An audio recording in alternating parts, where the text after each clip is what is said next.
y las neoplasias malignas se denominan cáncer, y el término cáncer para denominar a las neoplasias malignas proviene de los griegos, que observaron que el cáncer de mamas tenía una cierta similitud de forma con la forma de un cangrejo, con un cuerpo central y unas prolongaciones que daban la impresión de que era un cangrejo que estaba incorporado en la rama femenina.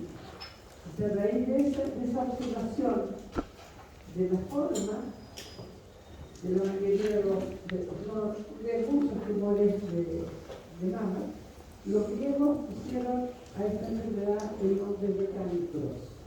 Y cancros quiere decir cangrejo, de una manera de decirla en español es decir cáncer. De ahí viene entonces el nombre de esta patología.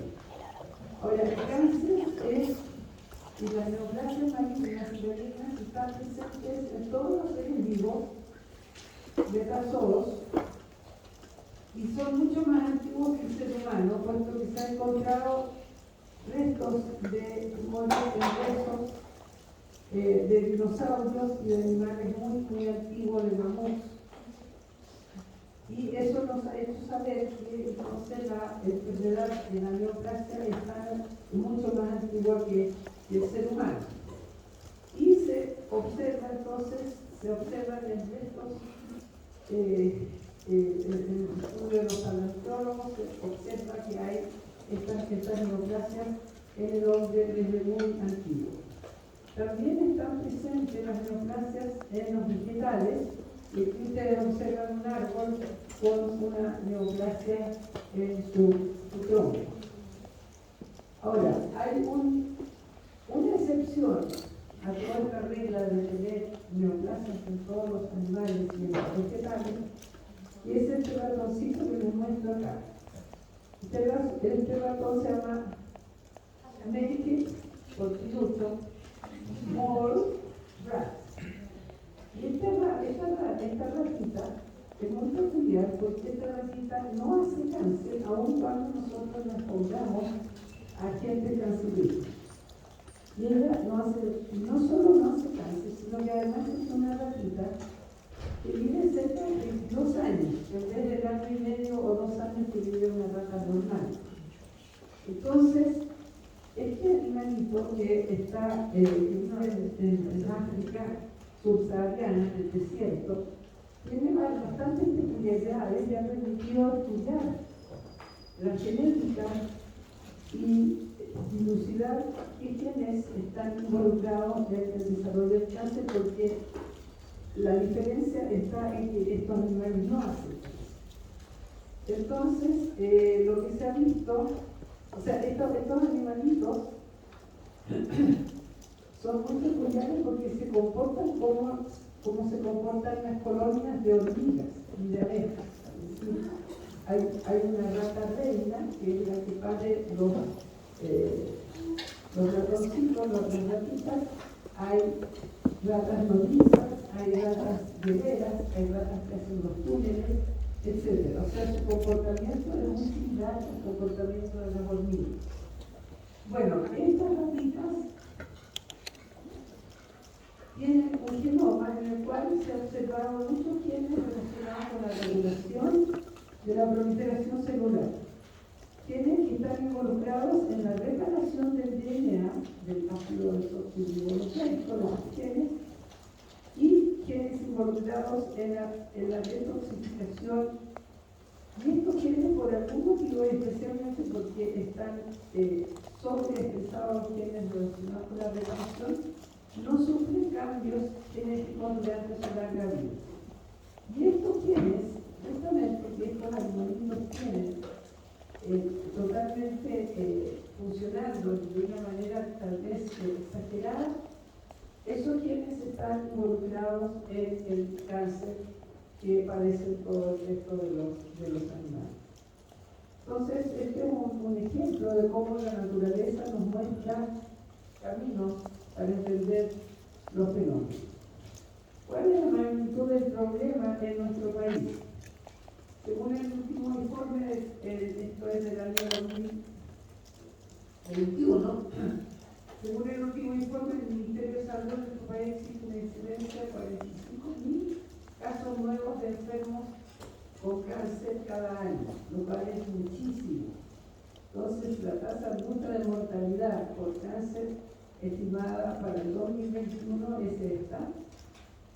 Y para el 2023, la patología llegará a liderar la lista de causas de fallecimiento en el país.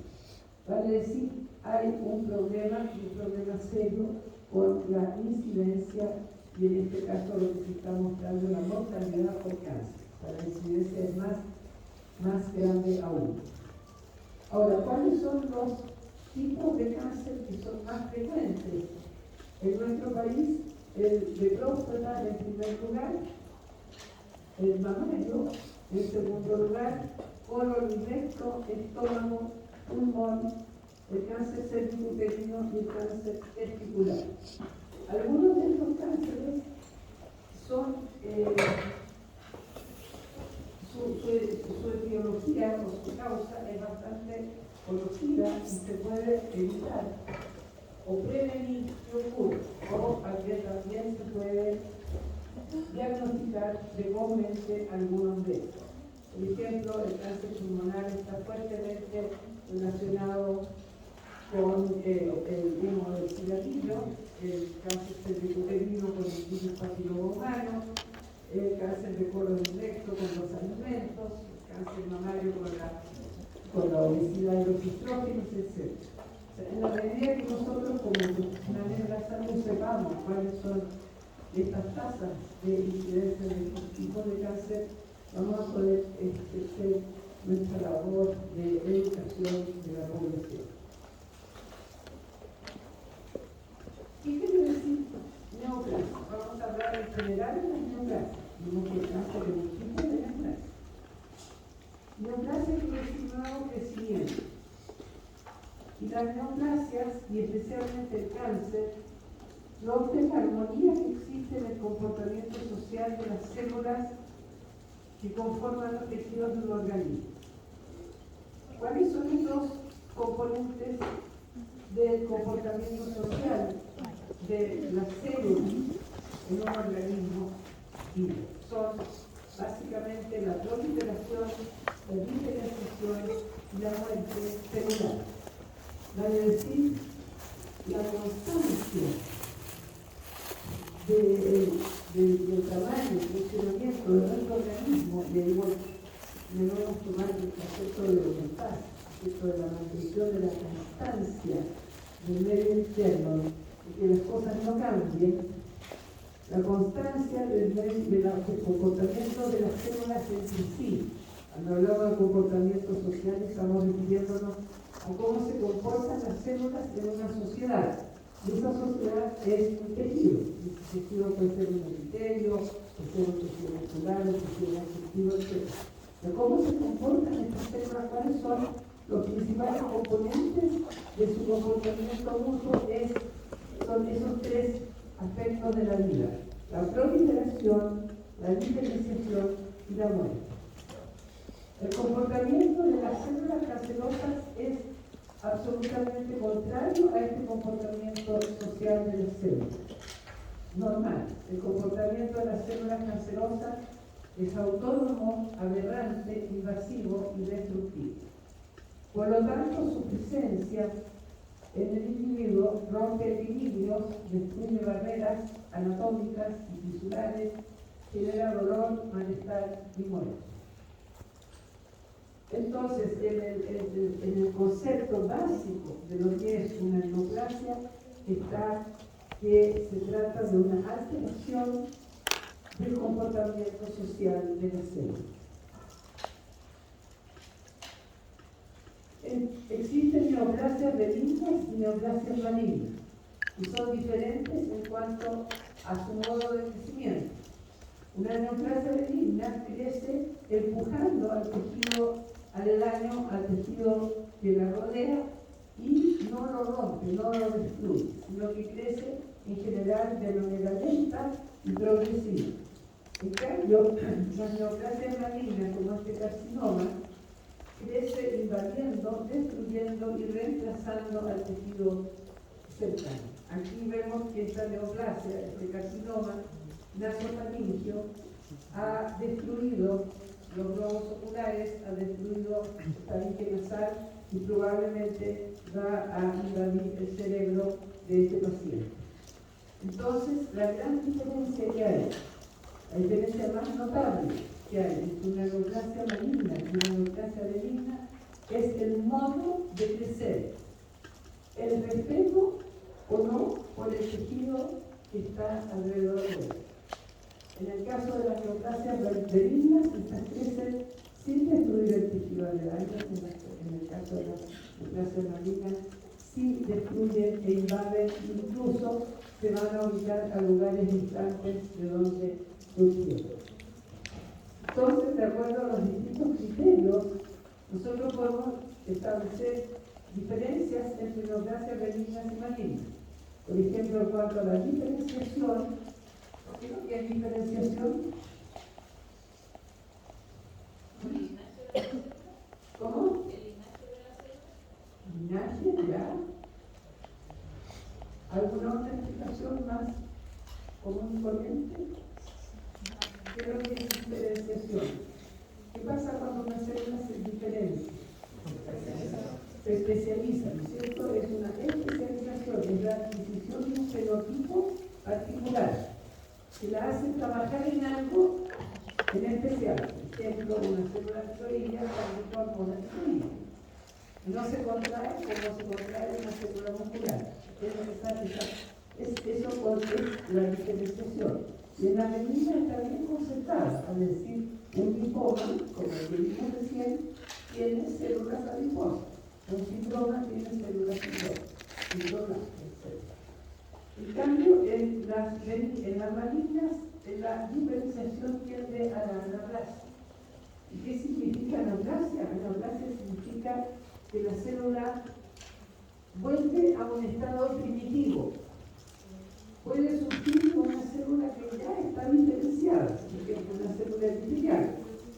Pero a medida que avanza el proceso, la célula vuelve hacia la desdiferenciación y se convierte en una célula que pierde los organelos, que tiene un fenotipo especializado y se convierte en una célula que produce proteínas y produce material celular solo para dividirse y generar dos células iguales. Pero no tiene una función biológica que sirva para nada. La velocidad de crecimiento es lenta en las benignas, inicialmente lenta y después rápida en las malignas. El comportamiento local, vimos, respeta estructuras que invaden y destruye estructuras. La metástasis está ausente y aquí está frecuentemente presente. ¿Qué significa la metástasis? Significa que células de la neoplasia primaria se meten a los vasos sanguíneos linfáticos y viajan y establecen colonias a distancia. Y el pronóstico en general en las benignas es bueno y en las malignas es malo y conduce a la muerte a menos que sea tratada a tiempo. Ahora, ¿cómo se denominan las neoplasias? Las neoplasias se denominan las benignas con el término oma, con la terminación oma, y las malignas se denominan con la terminación carcinoma si provienen de células epiteliales y sarcomas si provienen de células no epiteliales. Y aquí les pongo una tabla con todos los nombres de los principales tipos de neoplasias, por ejemplo, el tejido conjuntivo, el fibroma, lipoma, condroma, osteoma, son todas neoplasias benignas. Fibrosarcoma, liposarcoma, condrosarcoma, osteosarcoma, las malignas. Salud. Después tenemos de los vegetales y tejidos relacionados, del músculo, de las células sanguíneas, del tejido epitelial, etc. Hay algunas neoplasias que tienen nombres propios, pero la gran mayoría cumplen con esta nomenclatura. Y aquí vemos entonces cuáles son las principales diferencias en sus aspectos macro y microscópicos. Aquí me di el trabajo de buscar dos neoplastias de ubicación similar, donde se puede ver una benigna y una maligna, y se pueden ver cuáles son las características fundamentales.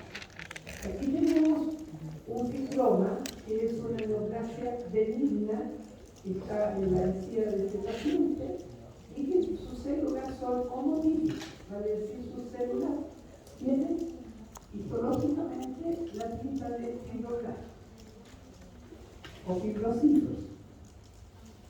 En cambio, un fibrosarcoma ubicado en la misma región, ustedes ven cómo han destruido totalmente los dientes, ha invadido parte del paladar blando bajo y su morfología es totalmente aberrante, es totalmente distinta a la morfología que tendría una célula, unos fibrocitos.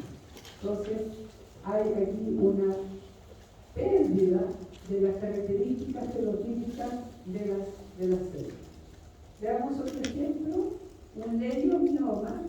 Un leiomioma es una neoplasia benigna de músculo liso que se ubica en el útero, y las células de esta neoplasia, como ustedes pueden ver, son células musculares lisas homotípicas.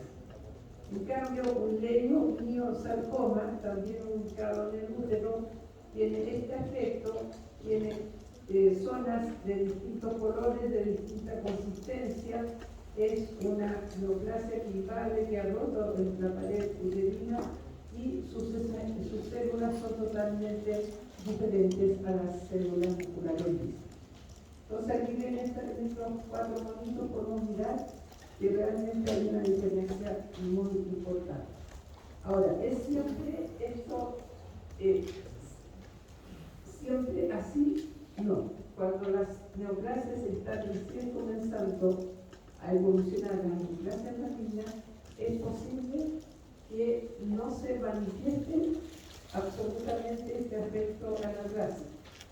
Pueden partir pareciéndose un poquito al tejido normal y se van desdiferenciando con el tiempo. Por lo tanto, para hacer un diagnóstico final, para tener un diagnóstico certero de si una muestra que se extrae quirúrgicamente de un paciente es una neoplasia benigna o maligna, el diagnóstico más certero lo hace el histopatólogo, el que revisa un corte histológico de esa muestra.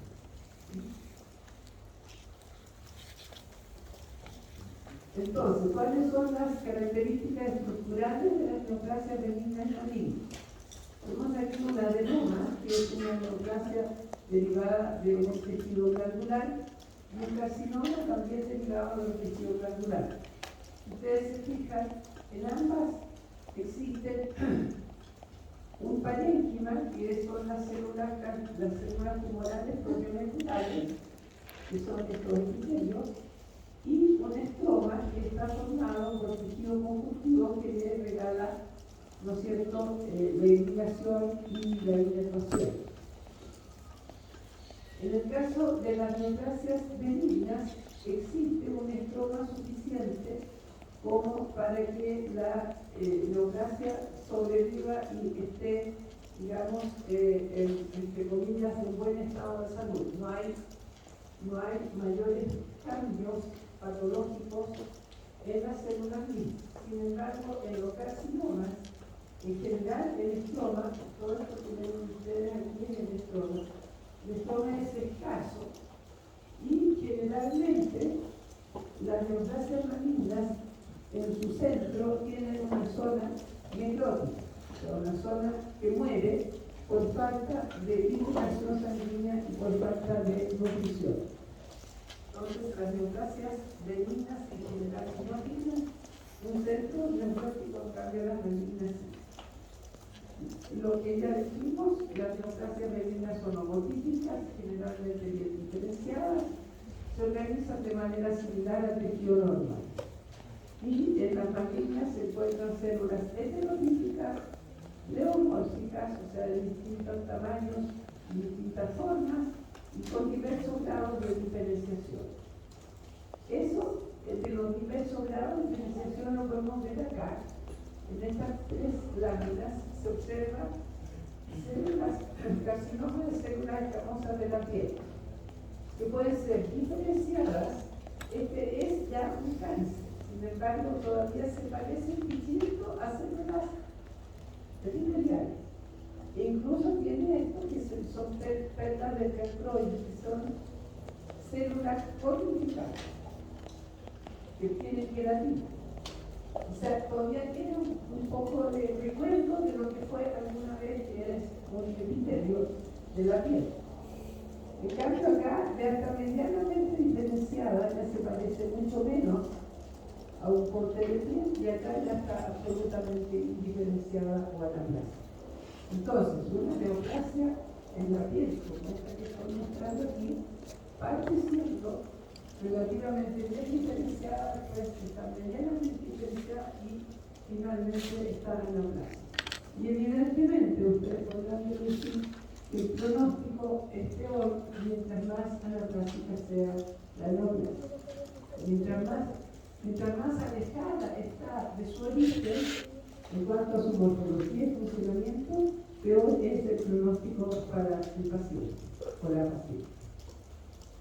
¿Cuál es la estructura de las células cancerosas? Tenemos cambios estructurales y funcionales en todos estos componentes celulares que se anotan acá, en el citoesqueleto, en la expresión génica, expresión de moléculas de adhesión celular, expresión de antígeno, de la distribución de la cromatina, las proteínas, etcétera, etcétera. O sea, las células cancerosas son células distintas que tienen un montón de alteraciones y les permiten comportarse como se comportan, invadiendo, destruyendo, matando a las células cercanas.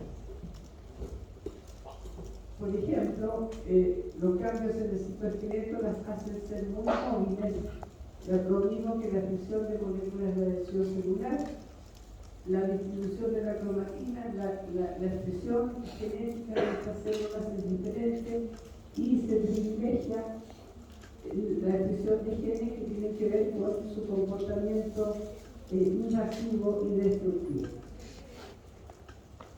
El grado de una neoplasia podemos describirlo como una descripción basada en la forma como se ven las células del tejido del microscopio. El grado de un tumor se relaciona con la rapidez con que crecerá y se extenderá.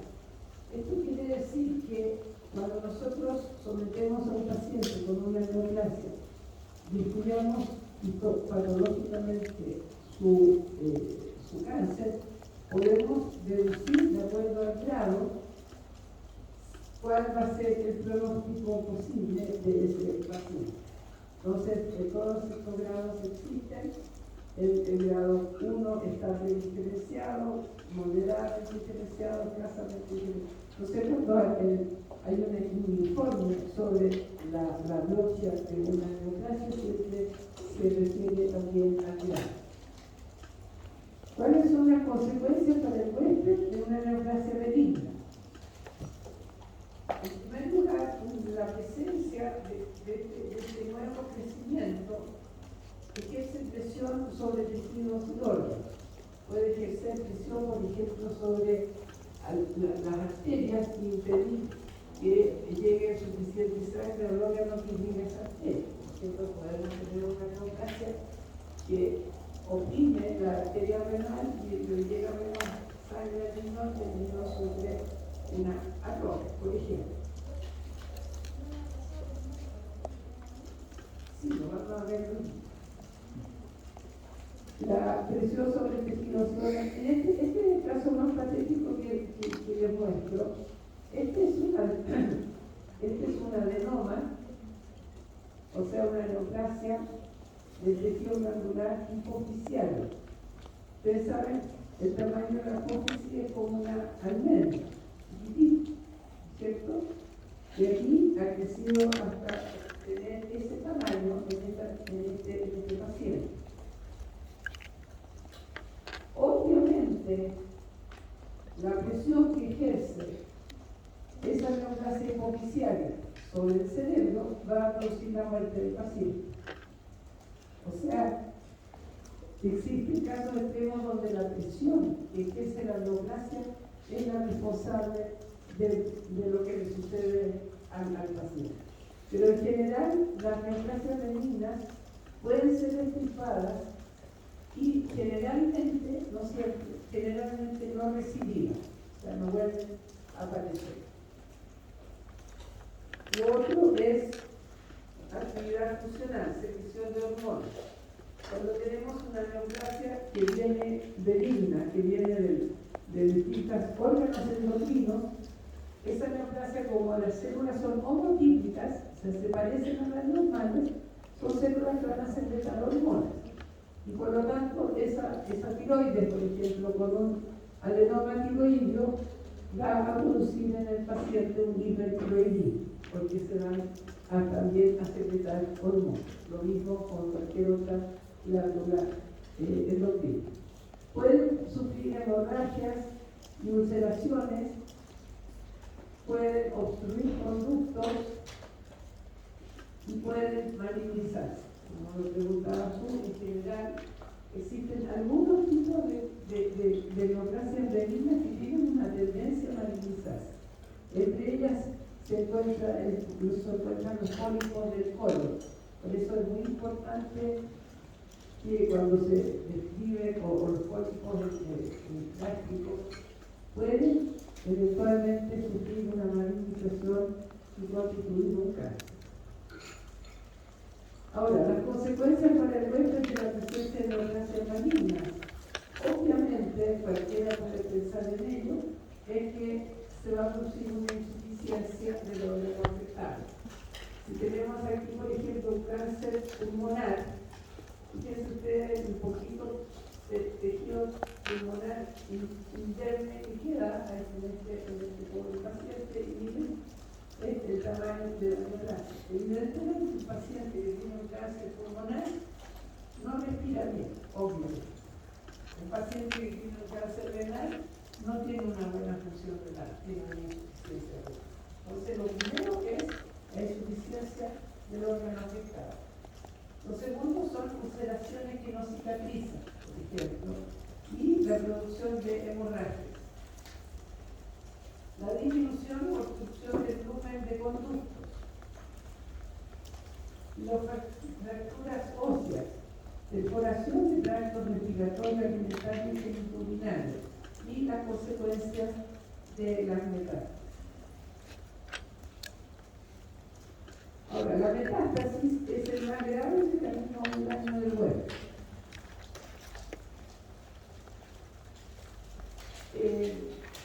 ¿En qué consiste la metástasis? Normalmente yo en patología la noche generalmente hacía 3, 4 casos de cáncer. En este momento tengo 2 medias clases, así que por eso voy un poco rápida y dándole lo más relevante. Pero todos estos temas tienen mucha importancia para ustedes, de manera que para ayudar a que aprendan bien este tema, les voy a escribir a uso un capítulo del libro Dogmas, que tiene muy bien escrito este tema y voy a hacer un. Ahora bien, la metástasis, me acordé de ello porque normalmente hago una clase completa de metástasis, pero siempre tengo que pasar así rapidito. Entonces, ¿qué es lo que ocurre en la metástasis? La metástasis tenemos una neoplasia primaria y lo que es importante aquí es que entre células viajan, se meten en un vaso, circulan, quedan atrapadas cuando el vaso se hace más angosto, con un lumen menor, salen del vaso, encuentran un nicho adecuado y constituyen una micrometástasis y después una metástasis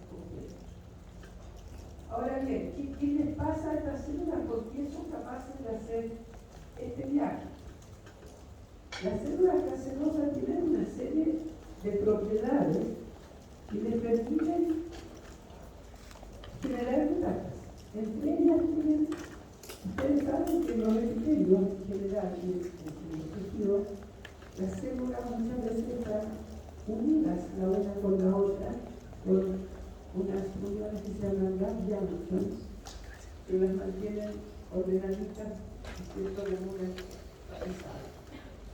Esas gap junctions se pierden, son integrinas que se pierden, pero las células ganan otro tipo de moléculas de adhesión celular, que son las selectinas y las intestinas, que se unen a la fibroelectina y a la lamitina para que estas células tengan la posibilidad de moverse y flotar por el tejido conjuntivo.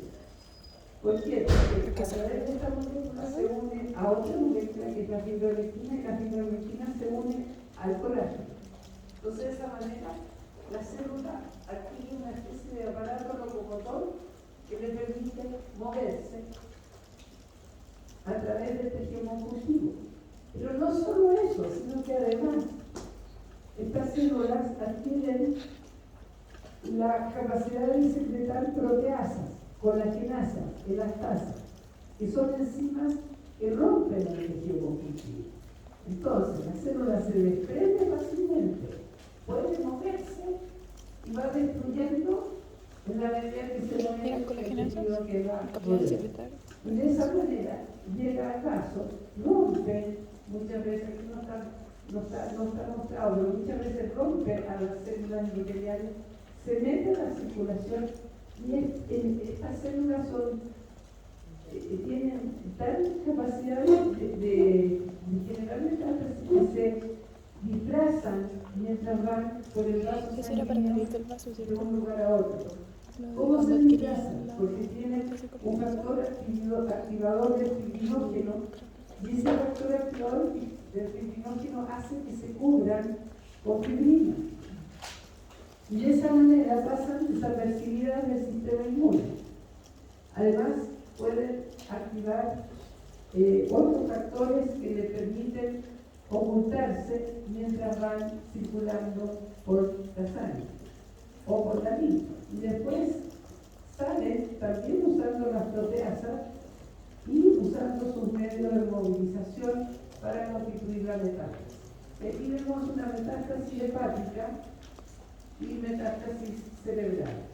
Ahora, en general, los pacientes que tienen un cáncer local en alguna parte y que ya han generado metástasis son pacientes de un pronóstico bastante malo, y en general cuando están con muchas metástasis en el cerebro, pulmón, hígado, hueso, etc., solo pueden tener un tratamiento paliativo. Lo ideal es no llegar a ese extremo. Dígame. Te había dicho que las células cancerígenas serían las gap junctions y ganaban cosas para poder tienen integrinas y laminas. Son moléculas que se unen a la fibroelectina.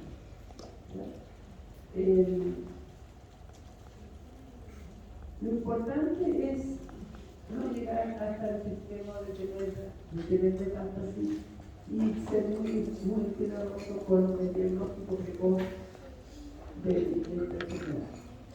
Además, la presencia del cáncer en el individuo puede presentar efectos sistémicos como anemia y neurodepresión, que es muy importante. Acuérdense que las células cancerosas, como vimos recién, expresan antígenos propios de ellas y podrían ser eliminadas, y de hecho son eliminadas en muchas ocasiones por el sistema inmune.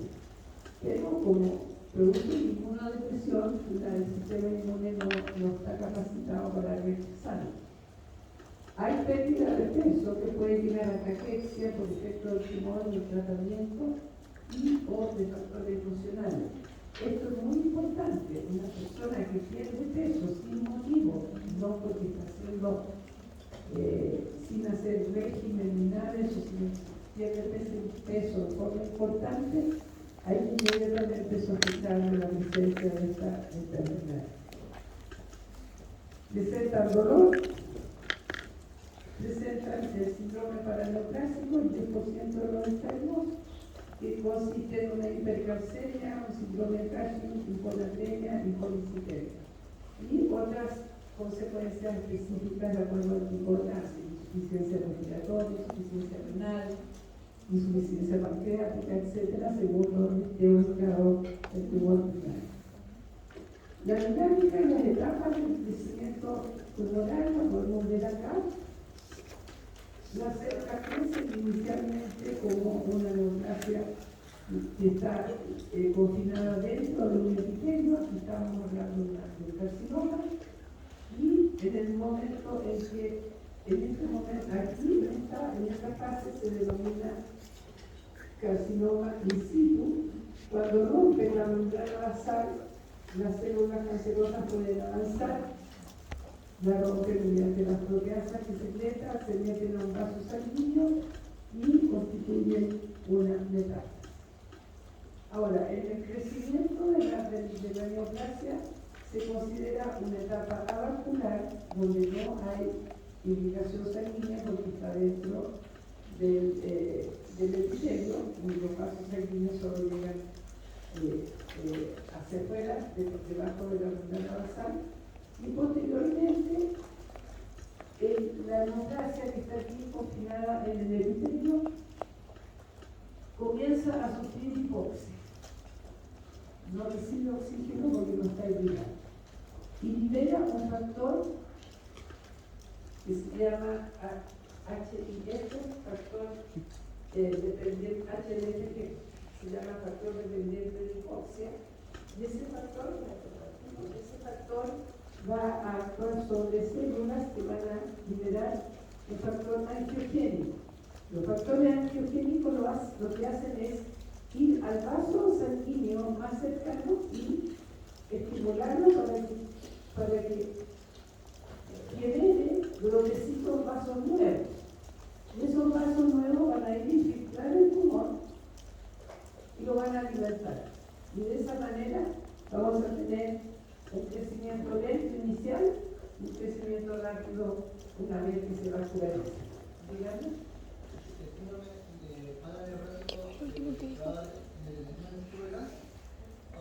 Liberar el paciente, sí. No todo, el 10%. Independiente del tiempo. Entonces, una fase avascular y una angiogénesis, y posteriormente una fase de crecimiento rápido. Si miramos la dinámica de crecimiento de una curva, de un gráfico, podemos tener aquí el número de células cancerosas, los años.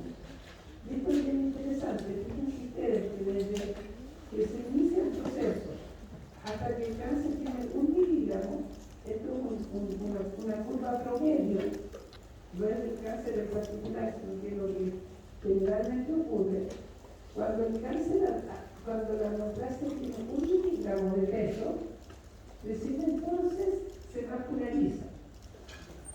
Y esto puede transcurrir hasta 15 años hasta que esto ocurra. De manera que en esta enfermedad hay una fase muy larga, en años, en que la persona está desarrollando el cáncer y no lo sabe, porque no es sintomático, porque pesa 1 miligramo apenas y porque todavía está creciendo de una manera muy lenta. Posteriormente se vasculariza y rápidamente sube desde 1 miligramo a 1 gramo y de 1 gramo a 1 kilo. Cuando tiene 1 kilo de peso, el cáncer generalmente es ya letal. ¿Pero tiene que ocurrir primero la hipoxia para que empiece la angiogénesis? Claro, en general tiene que sufrir hipoxia para que haya angiogénesis, porque está mediada por... Ahora, hay cánceres, hay células cancerosas que secretan ellas por cuenta propia un factor angiogénico tumoral. Lo interesante es que un fenómeno como la hipoxia puede inducir a células de huésped a que las células de huésped produzcan el factor angiogénico. Entonces, las células propias de ese paciente están favoreciendo que el tumor crezca. Entonces acá tenemos lo mismo, número de células, tiempo, y vemos el tamaño del peso del tumor, y vemos que recién aquí se suele detectar clínicamente. De acá ya está hablando el paciente. De acá en este modo se ve cómo se produce la dinámica cuando el paciente es tratado con quimioterapia. Profe, Ahora, cuando llega el torrente sanguíneo no hay hipoxemia. no te entendí bien. Que cuando llega el torrente sanguíneo no hay hipoxemia.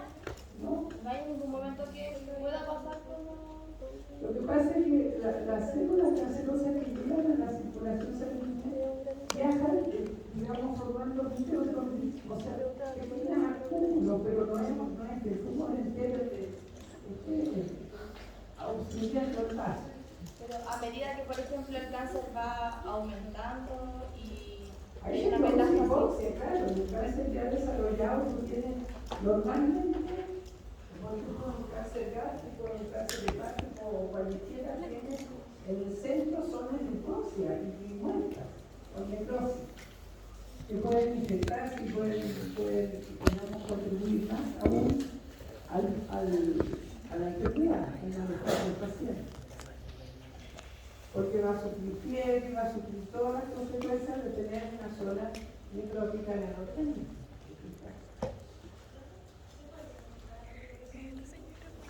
Sí, claro, lo vamos a hacer aquí.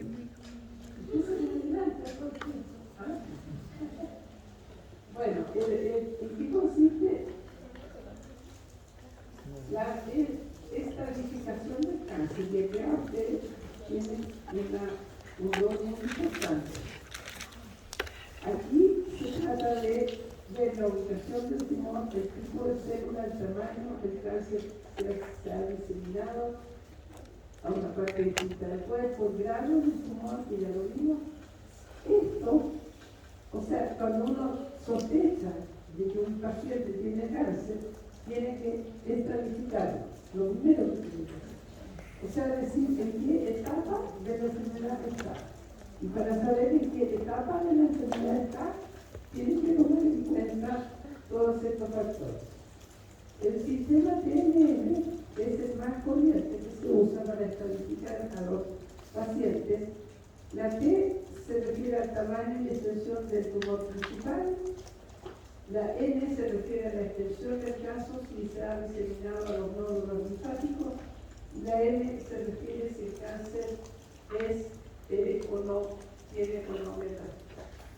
Entonces, pongamos como ejemplo este cáncer pulmonar.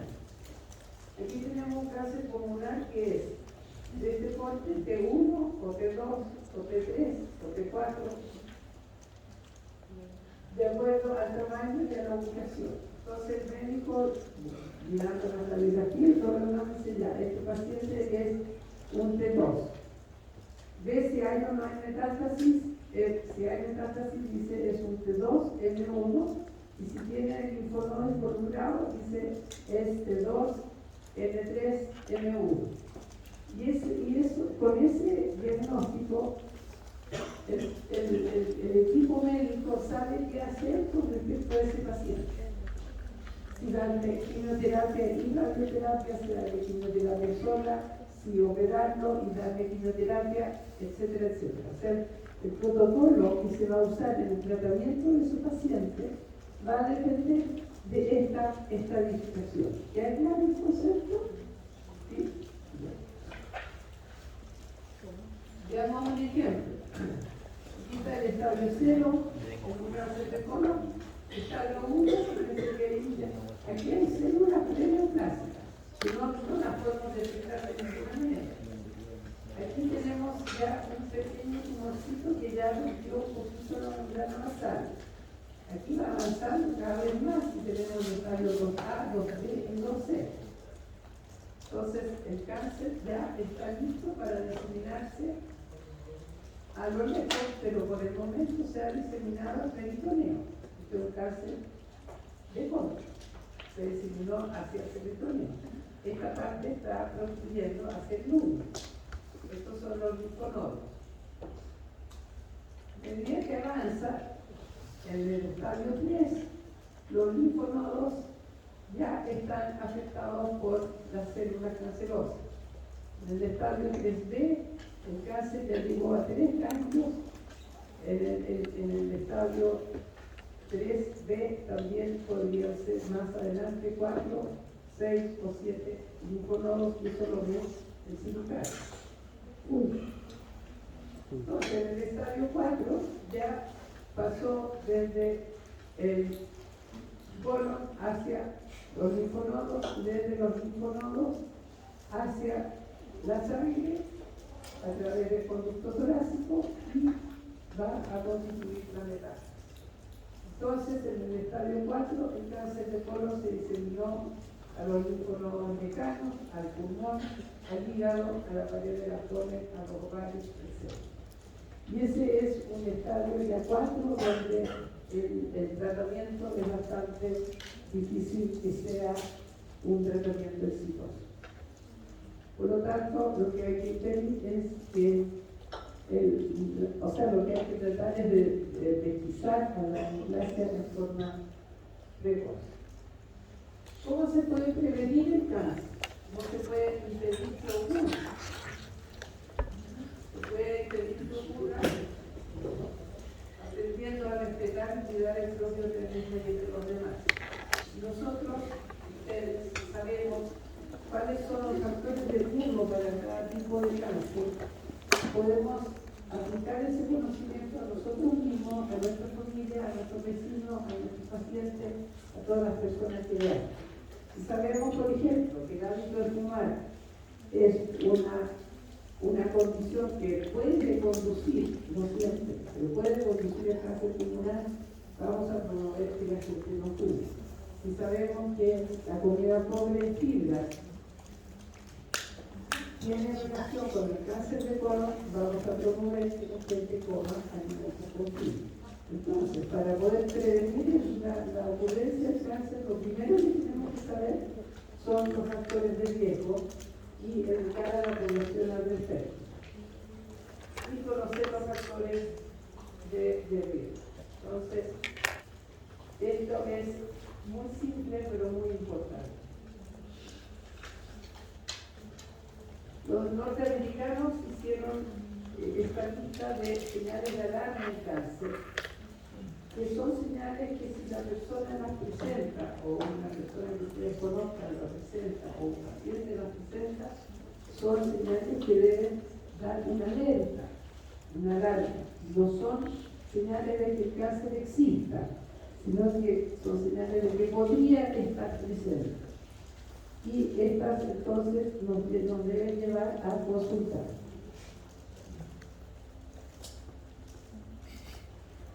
¿Cuál es la posibilidad de un diagnóstico precoz del cáncer? Hoy en día, con la tecnología que hay, son cada vez más las posibilidades de diagnosticar precozmente el cáncer. En primer lugar, conocer las señales de alarma y consultar ante cualquier sospecha.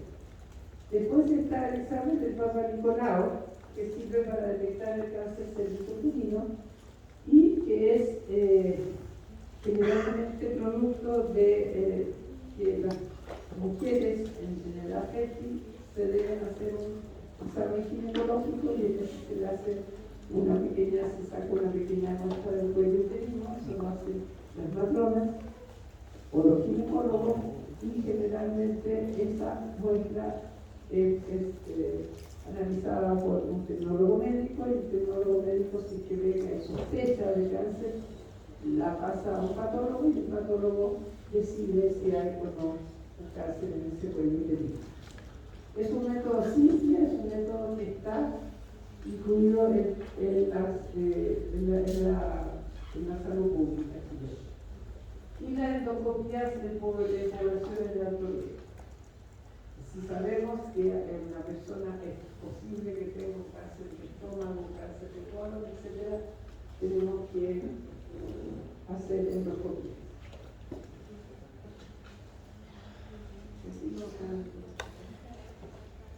¿Cómo se hace el diagnóstico? El diagnóstico se hace se inicia en la atención primaria con una análisis dirigida, es decir, si la persona relata que consume o que tiene un hábito que está relacionado con cáncer, preguntarle más allá y tener un interés especial y pedirle una radiografía o lo que sea necesario para detectar los casos de próstata, por ejemplo, etc. Después hay dentro del diagnóstico la radiografía, la sonografía, la resonancia, la ecografía, la endoscopía, y esto que es muy interesante es hay algunos marcadores tumorales que se detectan en la sangre, como el antígeno prostático, por ejemplo, que hacen pensar de que podría haber una lesión en la próstata en ese caso. Y el diagnóstico final lo da la histopatología en la abdomen.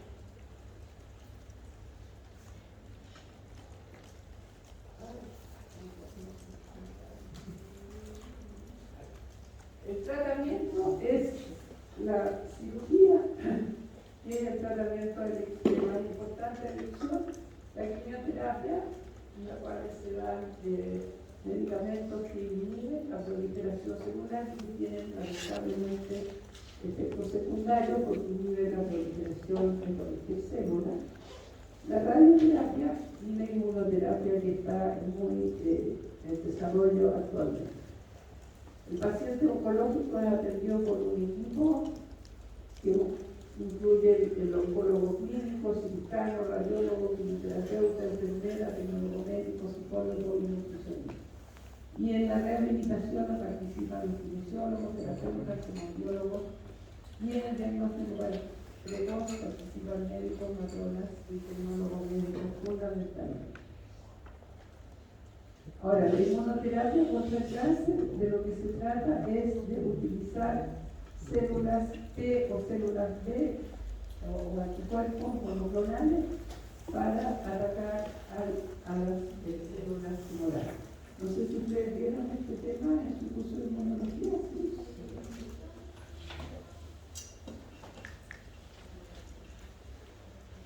¿Sí? Además, esto es muy importante para ustedes especialmente, el paciente con cáncer tiene un perfil psicológico especial, distinto a cualquier otro paciente y por lo tanto debe ser tratado considerando todos estos aspectos de su personalidad en este momento. Vamos a quedar hasta aquí, vamos a tener solo 5 minutitos si me permiten, porque si no, no alcanzo a ver la segunda clase.